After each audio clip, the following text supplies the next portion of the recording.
ছবি আমিও তুলতে চাই নাই। তো আমি বোলিং করতেছিলাম, ওনারা আরকি ডাকছিল আরকি যে, "এদিকে আসো।"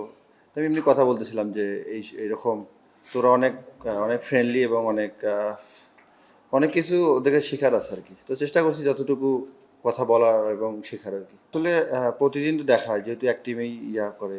তো টুকটাক কথা হইছে এবং আ অনেকগুলা কথাই শেয়ার হইছে। তো এতটুকুই আরকি। আসলে এগুলা তো সবাই জানে যে ওরা ডিফারেন্ট লেভেলের সবকিছুই আরকি। তো ওগুলা চিন্তা করলে আমাদের তো এত কিছু হবে না। তো আমাদের যদি চিন্তা করি যে খেলার যে পরিবেশটা আমার মনে হয় এটা ওদের চেয়ে আমাদের আরেকটু মানে ডেভেলপ করা সম্ভব আরকি। তো আমার মনে হয় এতটুকুই আপাতত এবং যদি বলেন যে হোটেল থেকে শুরু করে সবকিছু এটা হচ্ছে বলা ডিফিকাল্ট। এটা একেক টিমের একেক রকম পরিবেশ। তো আমার মনে হয় বাংলাদেশও খারাপ না। আমার কাছে মনে হয় যে ওরা অনেক বিনয়ী।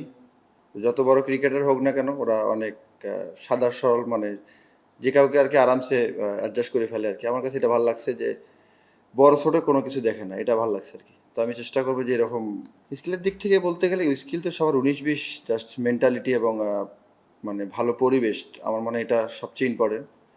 আসলে যখন খেলতে পারতাম তখন ওটা আমার জন্য একটা লার্নিং ছিল। ওই সময়টা আমি অনেক কিছু এক্সপেরিমেন্ট করতে পারছি। তো আমার মনে হয় যে ওটা আমার জন্য সবচেয়ে বেস্ট সময় ছিল যে আমি নিজেকে এক্সপেরিমেন্ট করতে পারছি এবং নিজেকে গড়ে তুলতে পারছি। আসলে আমাকে তো এখানে নিয়েছে একটা কমিটমেন্টের জন্য। তো আমি ওইখানেই ফোকাস করছি। আমি বাংলাদেশের কোনো কিছু নিয়ে ফোকাস করিনি যে কি হচ্ছে। কারণ আমি ওইখানে গেছি একটা ওদেরকে রিপ্রেজেন্ট করার জন্য। তো আমার মনে হয় যে ওইখানে ফোকাস করাটাই আমার জন্য ইম্পোর্টেন্ট ছিল। ভাইয়া আমি আসলে কোনো কিছু নিয়ে অগ্রিম আশা করি না। যদি রিজিকে থাকে খেলবো, আর না থাকলে আল্লাহ যেটা রিজিক দিবে ওটাই হবে ইনশাল্লাহ। ওরা জিজ্ঞাসা করতেছিল যে বাংলাদেশের তো অনেক ট্যালেন্টেড প্লেয়ার আছে। তো আহ, ওরা জিজ্ঞেস করে যে ওরা বাইরে খেলে না কেন এরকম। তো আমি বলতেছি যে অবশ্যই খেলবে এখন সুযোগ আসলে অবশ্যই খেলবে। তো ওরাও অনেক আগ্রহী যে যদি ওই সুযোগটা দিতে পারে আর কি আমার মনে হয়। আসলে ওইখানে তো বেশি ম্যাচে ব্যাটিং করার সুযোগ হয়নি। তো চেষ্টা করছি যে প্র্যাকটিসে যতটুকু নিজেকে রেডি রাখা যায় যখন সুযোগ আসে কাজে লাগা। আর ইমপ্রুভের জায়গায় বলতে গেলে ভাইয়া ইমপ্রুভের জায়গায় ইনশাল্লাহ মাঠে চেষ্টা করব দেওয়ার। সবকিছু তো আর সবকিছু সামনে বলা উচিত না আরকি। আসলে দেখা হইছে অবশ্যই হ্যাঁ। এটা আপনারা মনে হয় জানেন। তো দেখা হইছে, কথা হইছে।